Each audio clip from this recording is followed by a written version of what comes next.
Today we'll be putting a few of our sisters' strategies together and see what the army can do in a competitive Sister Battle army list.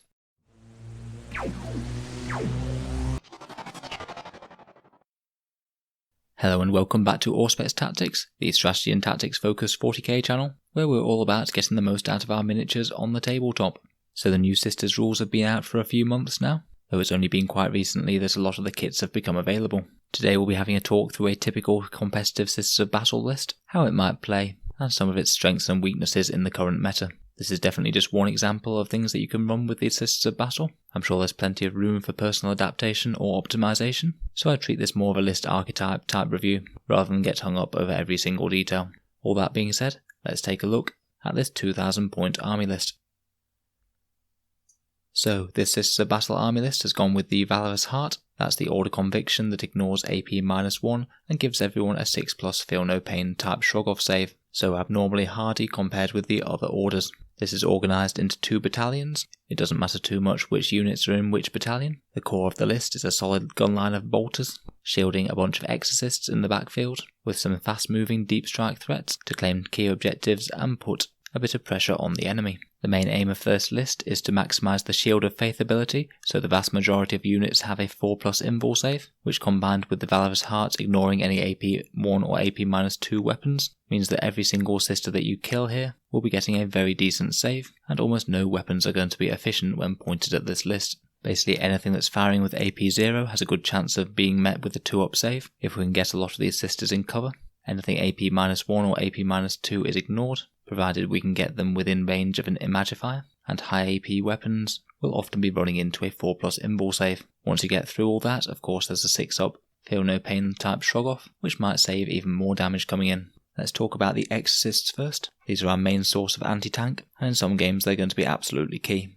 They'll hopefully be clustering up around one of the canonesses, most likely the one that gets Beacon of Faith and Litanies of Faith, to give us an extra miracle dice per turn that you can re-roll the result of. Both of these will likely be brought in with the extra stratagems for an extra relic and warlord trait pre-game. The Canoness will keep those Exorcists hitting on 3s re-rolling 1s for some nice efficient anti-tank firepower, and depending on how much long-ranged anti-tank my opponent has, I'd quite likely deploy one of the Imagifiers here to make sure any AP-1 or 2 fire gets ignored because of his ability. If I'm going second and facing a lot of anti-tank weapons, I'd likely try and deploy them out of line of sight, and accept that I'm taking a small hit penalty when moving and shooting, but it's a price worth paying if they get to live and put out some decent damage turn 1. Moving up to the core of the army, we've got 4 8-woman Battle Sister squads and 2 squads of Celestians. They're all pretty much bare bones except with Storm Bolters, so they can fling an extra few bolter shots downrange. These will be running along with our other Canoness, the one who has Indomitable Belief, to give +1 to their Shield of Faith ability, and she'll also pick up the Book of St. Lucius to increase the distance of this aura and her own reroll 1's ability. This should mean that we can deploy all of the sister squads fairly flexibly around her. Getting within 9 inches is very easy, as only one model has to do it, to receive those nice reroll 1's and the better Shield of Faith invul.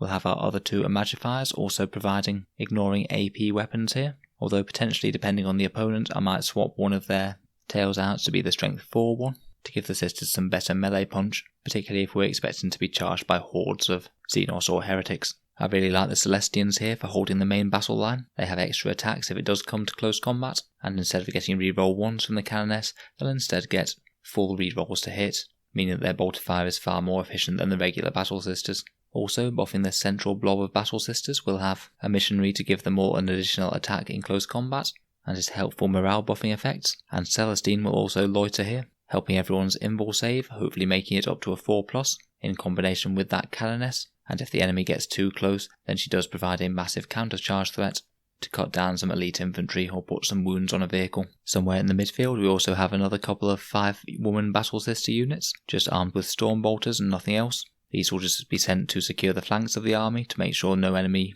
units can deep strike in problematic places, such as near the Exorcists, or depending on the matchup they might just go to secure far-flung objectives where our main battle line isn't going to want to hang around. We also have a small unit of Seraphim with bolt pistols. These can either stay with the main battle line, potentially engage and skirmish with the enemy, or make annoying charges, or alternatively deep strike on far-flung objectives, and again provide an annoying charge threat, so the enemy has to screen out their heavy hitters unless they want to be engaged in close combat by Seraphim. Finally, we have our fast-moving sisters with jump packs to take the fight to the enemy. There are 2 squads of Seraphim armed with Inferno pistols. These girls could either start on the board and engage incoming enemy threats if we think that they're going to be throwing themselves at us, or they could potentially start in Deep Strike Reserve and come on turn 2 and turn 3 respectively, and use the stratagem that allows them to have plus 6-inch range to their pistols, so each squad will be jumping in, firing off 4 melter shots at a key target.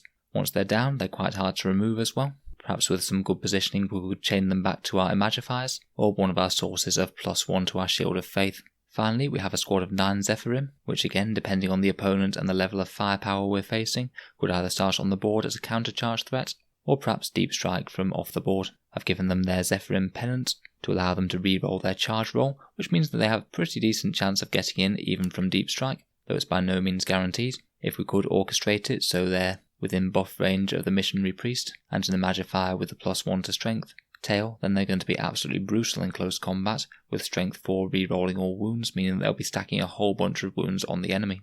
So that's the list. We have a firebase, a solid midfield presence that's hard to remove with the vast majority of guns, some deep strike threats to keep the enemy off guard, and a couple of decent counter-charge units to make the enemy suffer for presuming to engage our sisters in close combat.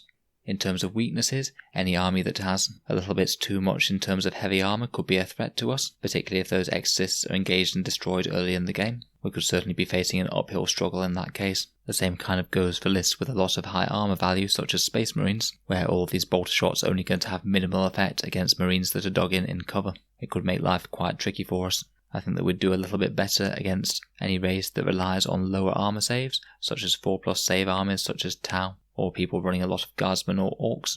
One advantage of running a Pure Sisters list like this is that we get access to our sacred rights. Quite a lot of the rights do benefit us. Divine Guidance would certainly be very helpful with all those bolt shots, making them AP -1 on 6s, and Spirit of the Martyr could net us a lot of shooting in our opponent's turn as various units of ours are engaged and destroyed.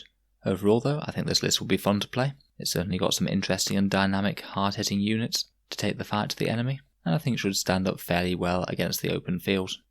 If I've made any mistakes at all, then let me know in the comments below, or if you can see any obvious ways that you would improve this list, I'd certainly be happy to hear it. We'll certainly be continuing with our regular Sisters of Battle content, roughly 1 video per week, so feel free to subscribe to Auspex Tactics if you'd like to see more. If you're enjoying the content, I do have a Patreon page, which you'll find the link in the description below.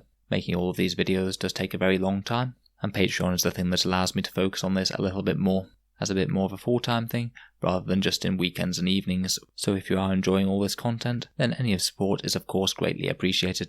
And a big thank you to my current Patreons for supporting the channel. You guys are amazing. Thanks very much for listening. I'll hope to see you guys next time.